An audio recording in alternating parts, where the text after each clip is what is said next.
नमस्कारम. आज आपण ट्रेन करणार होतो ट्रायसेप्सचा वर्कआउट. सकाळची सुरुवात केली भावांनो, मस्त अशी चवदार उसळणी. मला आवडते. उपवास वगैरे काही नव्हता आपल्याला तसाही.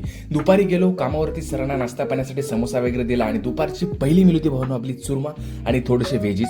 ब्लॅक कॉफी वर्कआउटच्या आधी बनवली. गेलो वर्कआउटसाठी. पहिलं काम 15 ते 20 मिनिट चांगलं वॉर्मअप करायचं. सिंगल हँडेड डंबेलचा जो व्हेरिएशन आहे ना, हे घेतलं आपण ट्रायसेपची सुरुवात. त्याच्या म्हटलं चला केबल मशीनवरती जाऊया. मग काय जे कॉमन सेट आहेत केबल मशीनवरती, रिव्हर्स ग्रिपचे पण आपण 3 सेट घेतलेला आहे. ट्रायसेपच्या लॉंग हेडसाठी सिंगल हँडेड केबलवरती हा एक व्हेरिएशन मारला आणि रोपचा जो व्हेरिएशन आहे भावनो ओव्हरहेड तो एक घेतला. इथेच आपल्या ट्रायसेपचा वर्कआउट संपला. कारण की आपलं डाएट सध्या तेवढं प्रॉपर नाही आहे जेवढं आपल्या बॉडीला सफिशियंट आहे. त्याच्यामुळे मी सध्या सिंगल मसल मारतोय. बॉडी वेट भावनो आपलं 72 म्हणजे 72च्या आसपास पुढे मागे होते थोडं 200-300 ग्राम. एनिवे आज ट्रायसेप बऱ्यापैकी इम्प्रूव्हमेंट दिसली. मी प्रयत्न करतोय घरचं जर क्लीन डाएट ठेवला, आपण जिम कंटिन्यू ठेवली तर आपण फिजिक कशी मेंटेन ठेवू शकतो. संध्याकाळची मिळती दाल चपाती आणि राईस आणि थोडीशी व्हेजीस. बहिणाबाईंनी मस्त असा हलवा बनवलेला. आरोग्यम धनसंपदा. उद्या भेटूयात. See you soon.